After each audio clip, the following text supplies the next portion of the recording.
Hey, what's up, everyone? It's Scotty Shaw, and today is day 13 of 40 Days of K. And the word is dependability, which there's two sentences in particular that caught my attention. The first, or excerpts, I guess. The first is dependability is the ability to be relied upon, to always be there trying to do your best. Then later, dependability is not only about being there physically, but being there at your best. And this is it's pretty interesting. We talk about being dependable, not just present, but actually delivering. And the example Coach K starts with talking about Cal Ripken from the Baltimore Orioles. 2,632 straight games, known as baseball's Iron Man. But the thing is, it wasn't just that sick, injured, tired, whatever, he was there and played. It was also that he would deliver. Because, in contrast,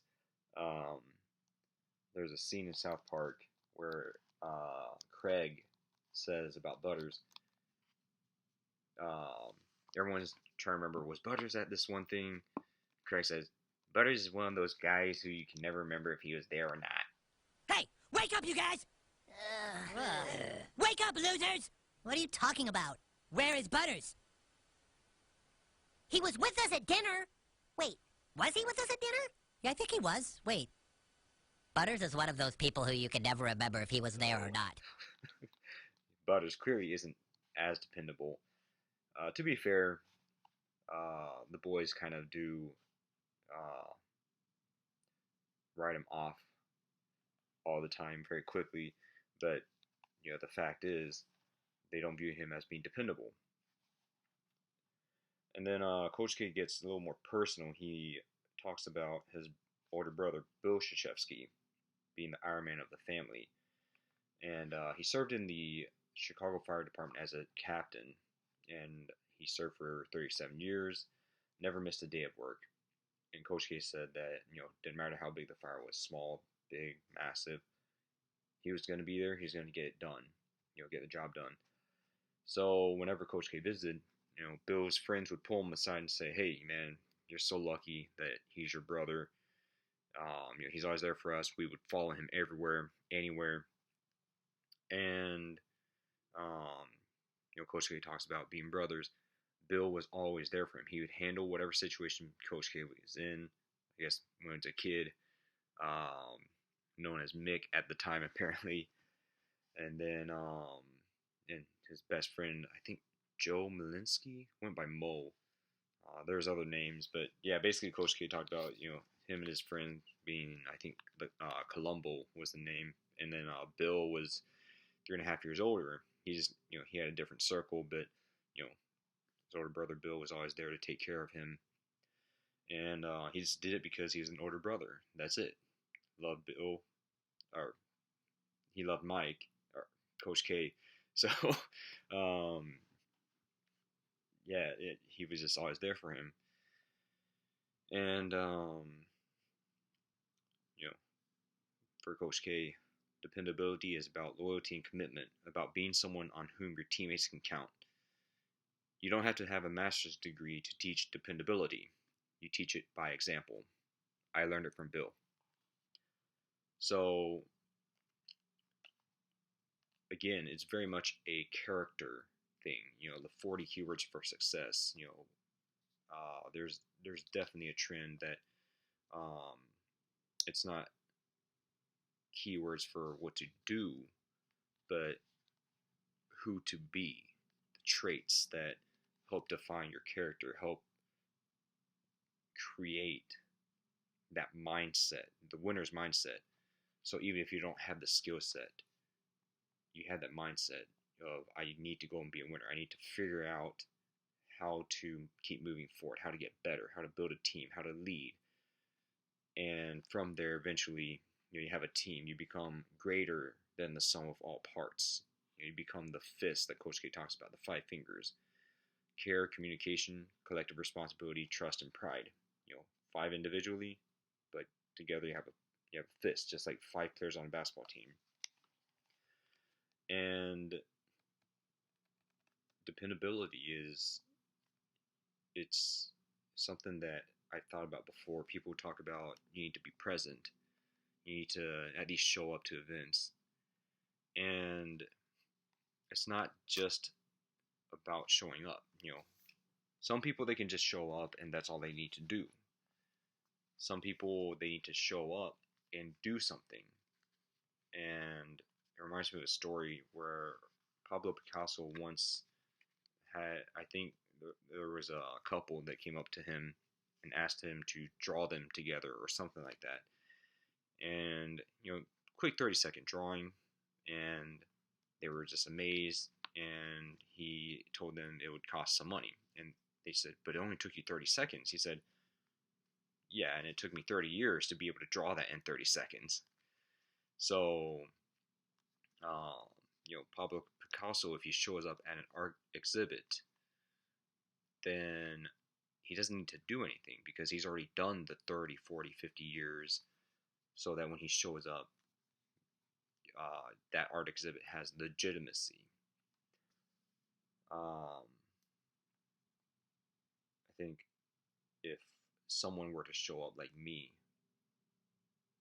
even if I go do something and appraise the art accurately and then give a great analysis,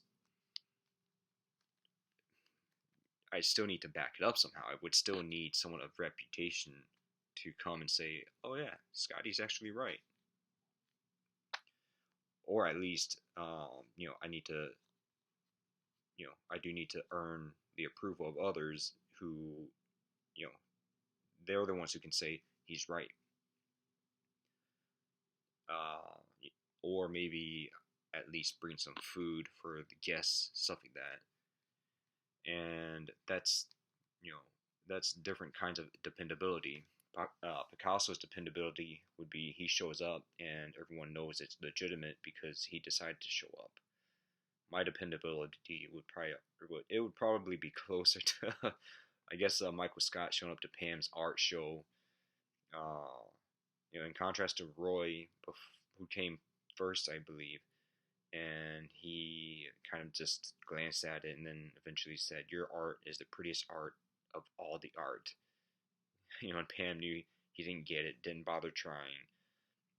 And then Oscar brought his boyfriend Gil, I guess, and Gil insulted Pam's art and said she lacks courage and honesty. And then Oscar simply just said, "Well, those aren't Pam's strong suits."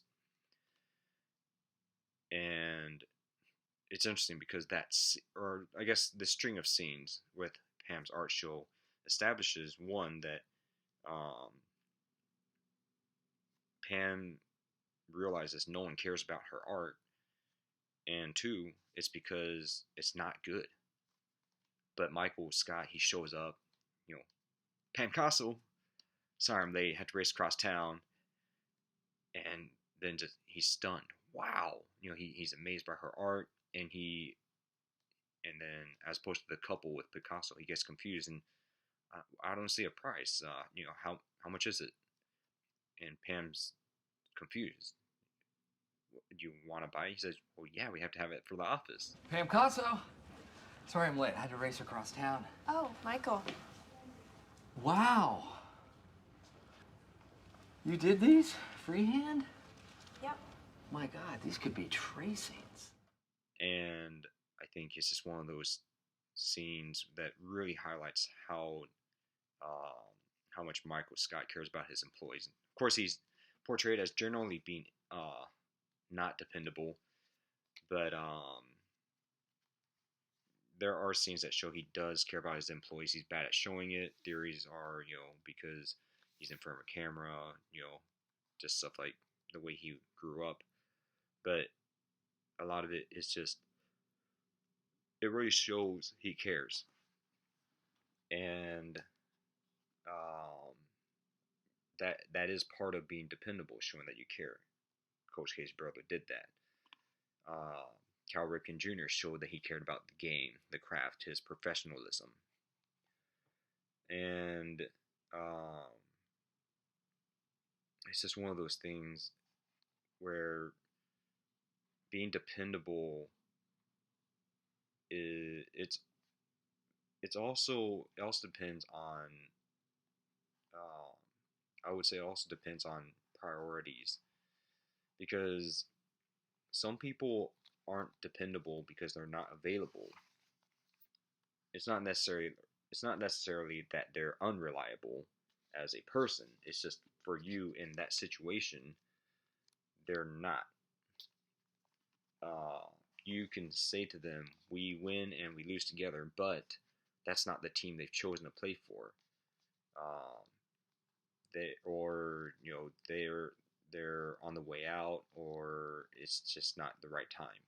Even you hear about pro athletes, they'll miss a game because their son's being born. Vince Carter, I think before it was a game 7, I believe, he was in North Carolina, in Chapel Hill, graduating from the University of North Carolina. Flew back for game 7 of whatever series it was. And I guarantee, if you ask Vince Carter, I think they lost that game. If you ask him, would you change that so you can win the game? I guarantee you he would say no. He would still go and be at his graduation. So clearly, dependability is not just, are you a good person or not? Sometimes it's just that person's not available. It's not a priority. They have other things they need to deal with. And in that case, you're not dependable. And that's something that sometimes I wish I could be more dependable for people who mean a lot to me. Especially people who help me a lot. People who, without them, I wouldn't be where I am today. I would not even be able to think of this potential, say, 8-year plan into the future that I have in mind for myself. And they were dependable when I needed them. They helped me get started, and they're the only reason I'm doing this stuff. But and still doing it 3 years after. But as of right now, they have their things to take care of, and I have my things to take care of. And of course, there's also some of my best friends. One who's in Durham, North Carolina, big Tar Heel fan, which it's amazing that that we're best friends at all. But the whole Star Wars thing. The funny thing is, we are not dependable at all for each other in our careers, because I don't know anything about the two jobs he has, his daytime job and then his side business, and he knows nothing about my main pursuit, which is essentially 24/7 for me, and stuff I want to do in the future, and then take this current pursuit and run it on the side. He knows some stuff about it, but it's not time for him to help me. I'm not there yet. So it's not that we're unreliable for each other. It's just we've chosen paths for our careers that have nothing to do with each other. But as friends, we're dependable. We always can expect each other to text or call, just because, not because of, oh, he texted or called, I should return the favor. It's more just, I see something, he hears something, and, oh, hey, this happened, or you remember that one time? So dependability is really just, it's important to not confuse it with, I guess, being always dependable in every way. That's just how it is.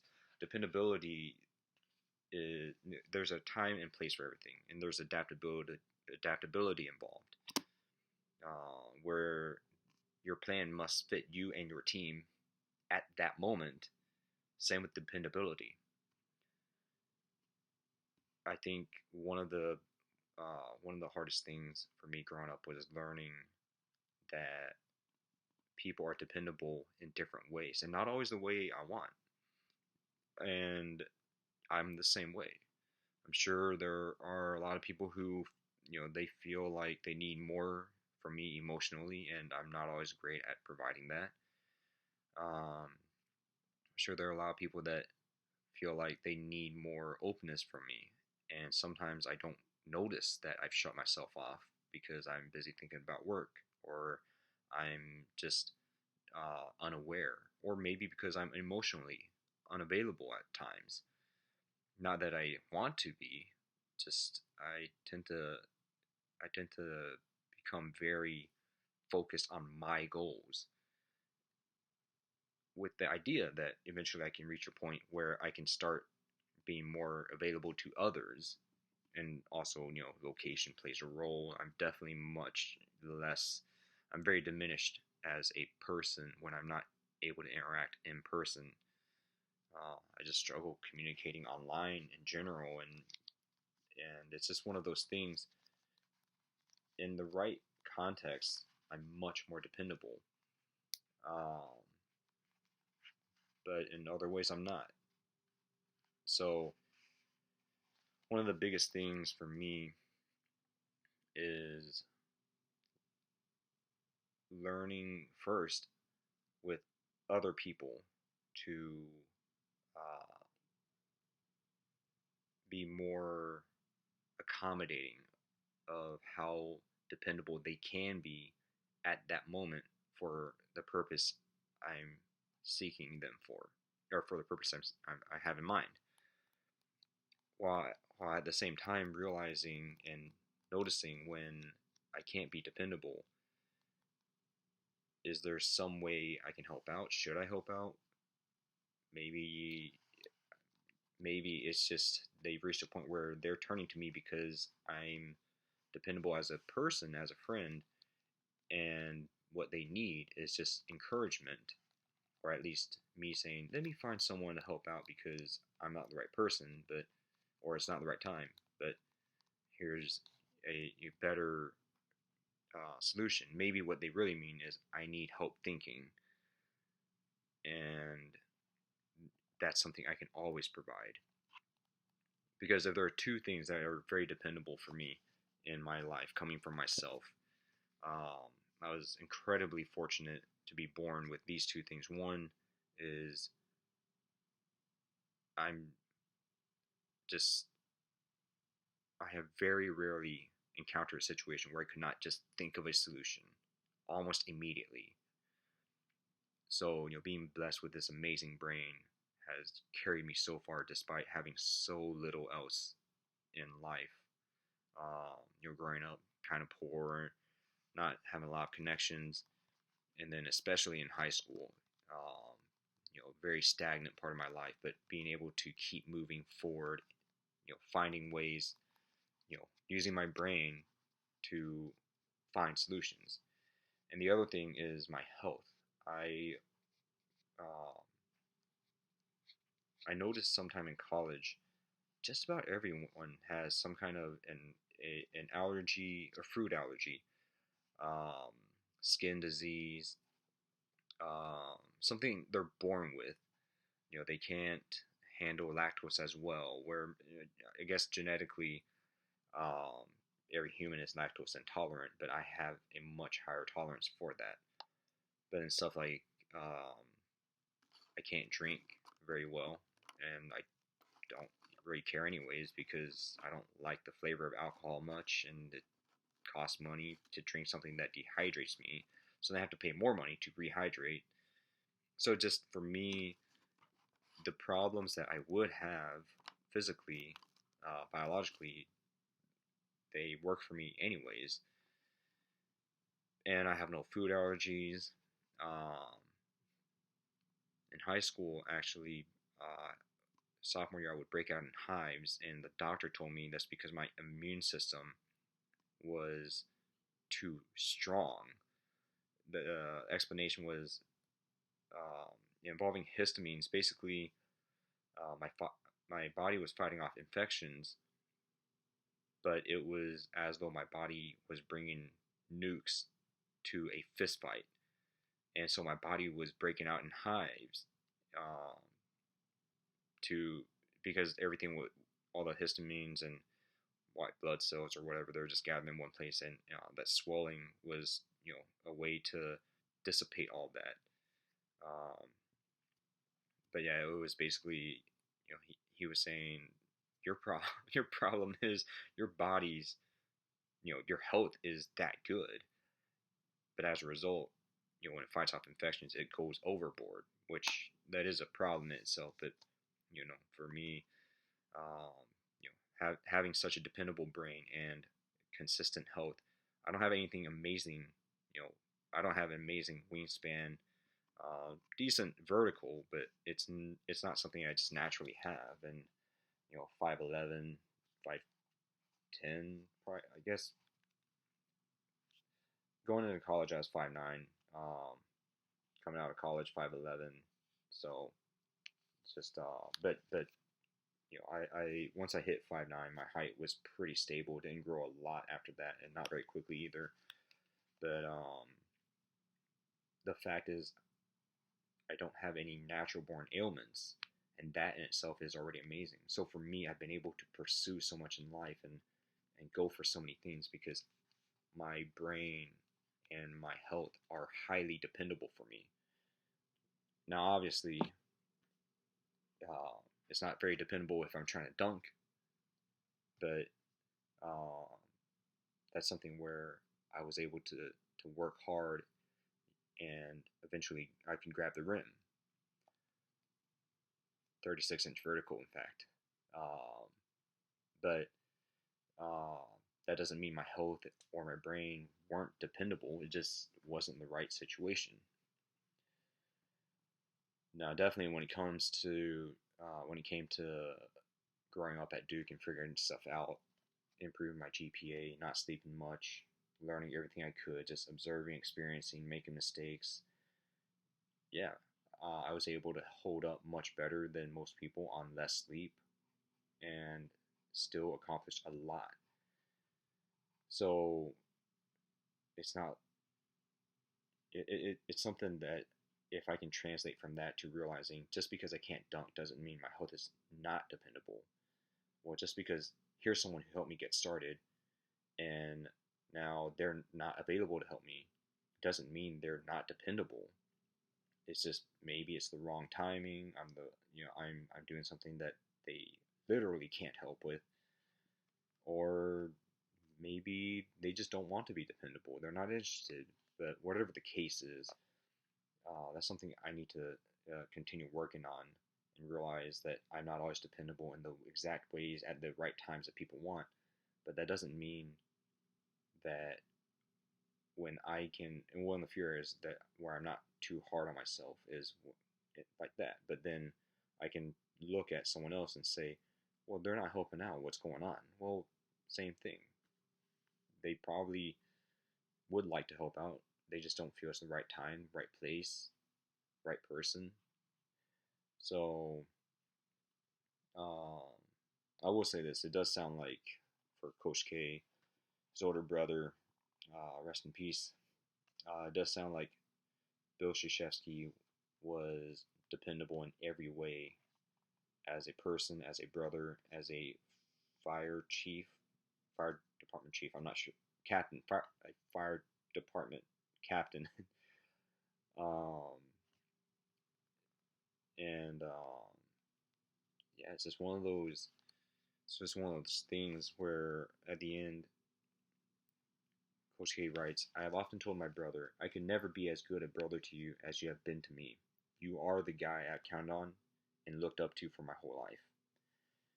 My greatest honor is when my hero, my Iron Man, looks back at me and tells me, I love who you've become. Knowing that my brother was always there for me has helped me immensely. I told Bill, I love who we have become. All this would not have happened unless Bill was there. And definitely, I know some people would say, oh, that's such a cheesy Coach K thing to say, oh, I looked up to you for my whole life. And then that person replies, I love who you become. And say, I love who we have become. But the difference is Coach K really does believe that. And I know we talk about some actors that can make cliche and cheesy lines sound amazing. For example, Ewan McGregor in the Star Wars prequels, which, by the way, I actually desperately love. In fact, I would say my few criticisms are just not enough pod racing. I wish there was more. So, you know, for me, it's it's not about the fact that that line, "I love who we have become," can't be seen as cheesy or cliche, but the fact that for Coach K, that is something he naturally believes in and would say. And I think that's the amazing thing, that he actually can say, "I love who we have become." And his brother would just say, "Yeah, you're right."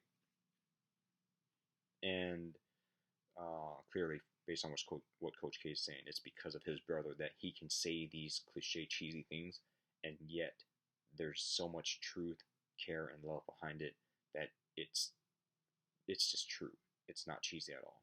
So, um, people will often say behind every great man is a great woman or something like that. Well, clearly for Coach K, started off at home uh, with Mr. Krzyzewski and Miss Emily Krzyzewski and his older brother Bill, and then the Colombo guys, and then Mickey, his daughters, his coaches, teams, players, all that. And I'm sure Coach K is the same way to all of them, and he's definitely been that way for me. I've never met him in person, but through his books, his success, his integrity, um, you know, like I said, one of my early videos, that's why I skip class all the time, read his books, and I'm not the best at following what he talks about, but definitely gives me a lot to think about every time I read his books. So that's Dependability, a 2-page essay that I thought I'd be done with in about 10 minutes, and I kept thinking of other things. That's Dependability. Hopefully, I can hopefully I can become even more dependable for even more people in the right ways, and continue being dependable for those that I've wanted to and continue to want to be dependable for. And hopefully with these videos, one a day. And yeah, that's Dependability for day 13. And tomorrow, the word will be empathy. So whoever's watching this in 2028, when I'm probably much more dependable than I am right now, hope you enjoyed this. Hope you can become more dependable. And catch the next one, empathy.